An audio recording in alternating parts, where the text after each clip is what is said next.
You love them, but lately, every conversation turns into fight.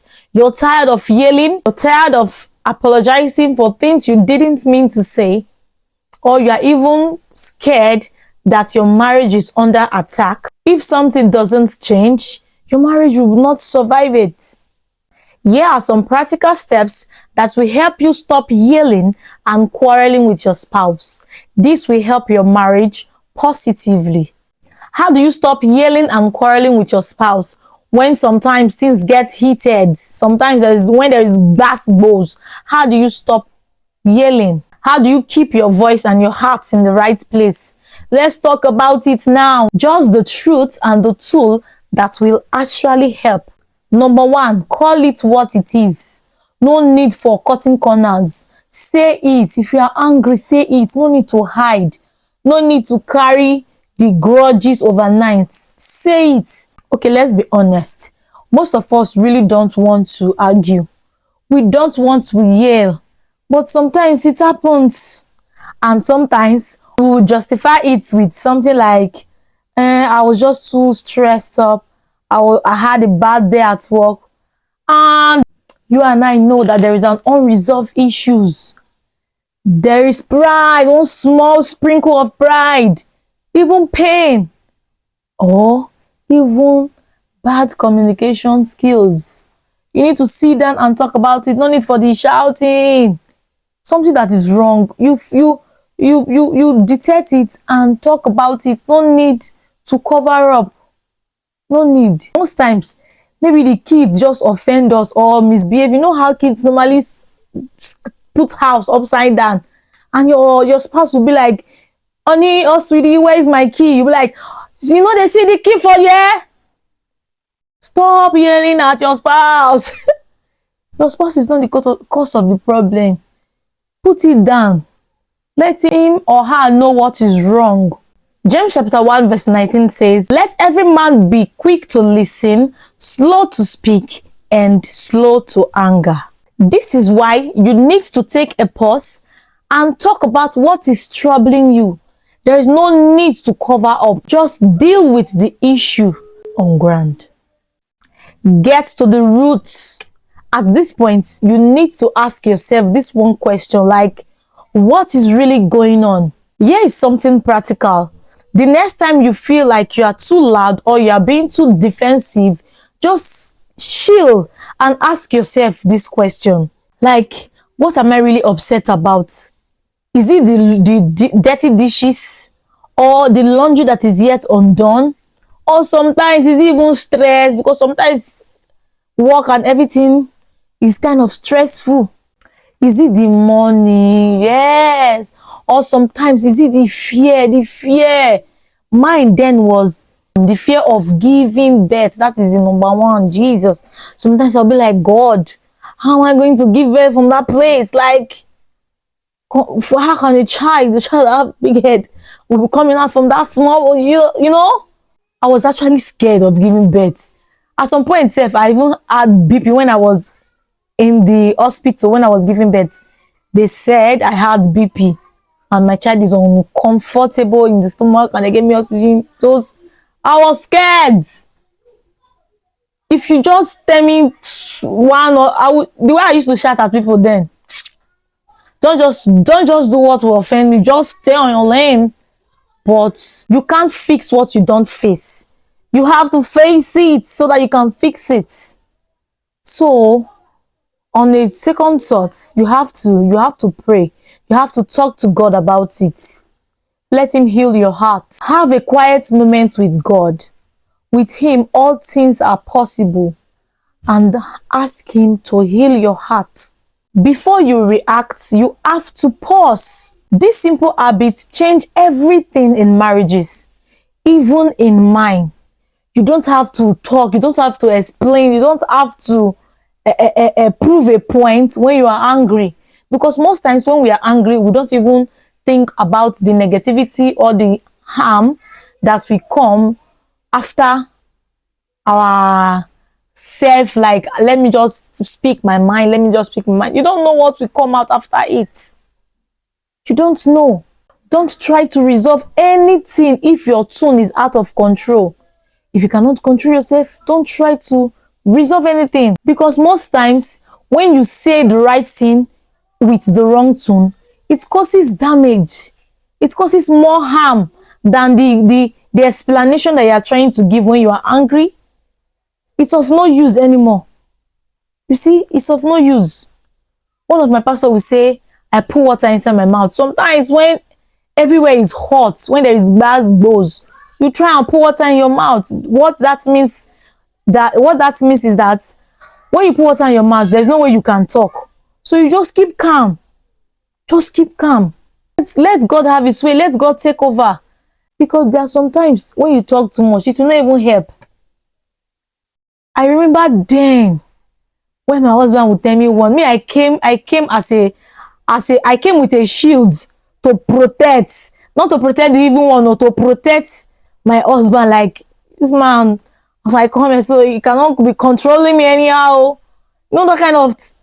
I think we need to even talk about this mindset, something like, what is the mindset you bring into your home? Like, what do you carry? What will be the mind? What do you have in your heart that you brought to your home? We need to talk it. We go talk him. So sorry for the break, everything. So I came like, this man, you cannot stop me from going to anywhere. And Beth, him is a Lagosian guy. He go on protect like I'm the man, so you don't talk to me anyhow, like this kind of thing. Sometimes we really want to help God. Instead of we to shield for God to help us, we'll be the one to help God. God gave you the permission to marry, you are married, and instead of you to go back to daddy, you want to be doing your things by yourself. I almost run mad. Hey God. But to the glory of God, sometimes I just at some point I kept quiet, like, God, I'm sorry for taking things in my hand. Please, what should I do? Help me. I cannot do this on my own. Now you carry me, come here. So give me solution to the problem. And God gave me the solution to the problem at that time. So I implore you to ask God for permission. Ask God when everything is becoming so tough and intense, quarrel, shouting and the rest. Just call on God. Just call on God. Just waiting, call on God. At this point, let God heal your heart before your words do. Learn to fight fair. At this point, you see, disagreement is inevitable. You can't. You must disagree. Sometimes I do wonder, like, how now they do this thing? How you they cause your husband? Let me first of all talk to my girlies, the women. Forget that the man is the head of the house. So you see, you as the woman, you are the neck. You can disagree without destroying each other. Mind the words you say. You see, words are powerful. Like, on a serious note, words are powerful. Mind the words you say. Mind the names you call your wife. If you call your wife lion, you go lion you very well. Call him, no matter how the argument is tense and everywhere is hot. Boss, becoming. You have to set rules on how you argue. No name calling. No silent treatment. Some men, when you are angry with your wife, you will not give your wife money to make food, or you will be keeping malice. Why you could they keep? For how? I used to tell my husband that, see, then when we just got married, I told him that if we quarrel, don't tell me that because we are quarreling, you will not take the kids to school, or you will not give me money for food because we are quarreling. No, we know they do that. Our quarrel not reach that one. Our quarrel is between me and you. It's not about what is happening in the house. You don't reach that side. Just day or day. Our quarrel is to day or day, me I day my day. But your duties, you will still do it. You don't see that kind of quarrel that you are quarreling, but you are still going to do the bedroom duties. You're gonna do it. Our quarrel don't reach that side. The quarrel between me and you, not for the bedroom side, or for the food side, or for the upkeep side. No. You have to put a boundary. At this point, you have to stick to the issues and focus on the solution, on how to resolve the issue. And if the argument keeps going on in circle, take a break and revisit the conversation when everywhere is peaceful. Invite God into your conflict.